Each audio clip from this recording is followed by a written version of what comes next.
So my very first question is for you, Omari. Van der Rohe has this very cool weapon, which made me think a lot about a zombie video game called Dead Rising. Yes. What's your relationship with zombies, whether it's a movie, a video game, or a TV show? Are you into this kind of stuff also before Army of the Dead? Yeah, for sure. I mean, a big one for me was Zack Snyder's Dawn of the Dead was huge for me. Did a lot for me. I absolutely understood what he was doing. I'll say why. Because he marries beautifully, seamlessly perhaps, these really dope political innuendos, these social commentaries of sorts, excuse me, and incorporates it in this world backdrop, if you will, where I don't think zombies are necessarily, again, the foreground. I think they're the background. And the story within the story is all of these cool little things that make us all go, hmm. And so that did a lot for me. And if it's a zombie film like that, or if it's even one that's just there for shits and giggles and I don't have to overthink, I equally need those too. So I'm definitely a fan. 28 Days Later did a lot for me as well in a different way.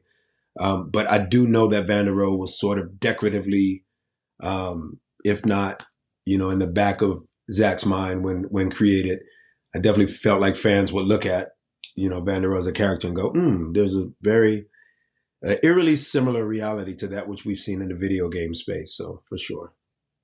And Matthias, Zack Snyder said that he has like this sort of zombie Bible for this franchise. So without going into details, how many creative freedom did you have for Army of Thieves?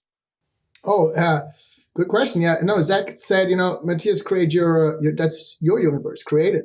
I just wrote the script and created it with Jay Adam, but you can create your universe. So, but I wanted to know, and I wanted to talk to him like every day about, what do you think? What would you do? Because he's one of the best directors I know. And then it was the same on Army of the Dead for Omari and me, every day he was creating this crazy vision and we were just been like, stunning, we were stunned away like every day.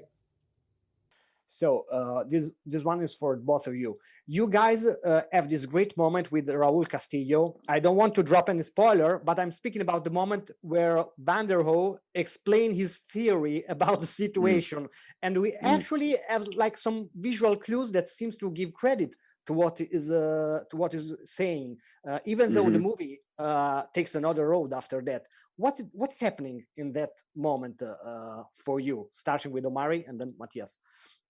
It's funny because I can't wait to hear what Matthias has to say about it because obviously he gave me the dialogue, right? I'm sort of the pencil holder or the pointer looking at the chalkboard and making them look at the chalkboard equally. So for me, being a poet, perhaps, right, being pretty philosophical as a person, definitely this big ass 8-year-old inside of me, but then the next week I'm 95 years old. So being the old soul that I tend to be and the old music I grew up listening to, there was that moment where I could almost hear my own music within the music. And it was, Leonard Cohen or Tom Waits and, and I was thinking, and Stevie Wonder on the keys and, maybe George Harrison wrote a part of it equally as much as Zack Snyder had written a part, obviously George being from the Beatles. And I just made this whole sort of symphony of sorts. And then I just told myself, just talk, just like get that out. And knowing that Raul Castillo and knowing that Matthias equally were poetic, they both are musical. Isn't that so ironic? Raul plays music, was in a band as a youngster, and I do music and Matthias does music. And so for me, to answer you, quite frankly, it was a whole musical moment within the movie, even though there wasn't music playing as I described this fact of interlooping and as a possibility that we could be interlooped. I have nothing to add because Omari is he's a true poet. And as you can see it in the film, it's especially his thoughts. And it was like, I love that little piece in the film because it brings the movie to another level at this point, because you really start to think about, wow, that's so poetical. It's fantastic. They just killed 100,000 zombies and then and now that's amazing.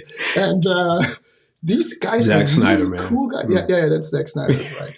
Yeah. Thank you very much, guys. Thank you. Thank you, Thanks for having Andrea. us. Goodbye. Have a wonderful day.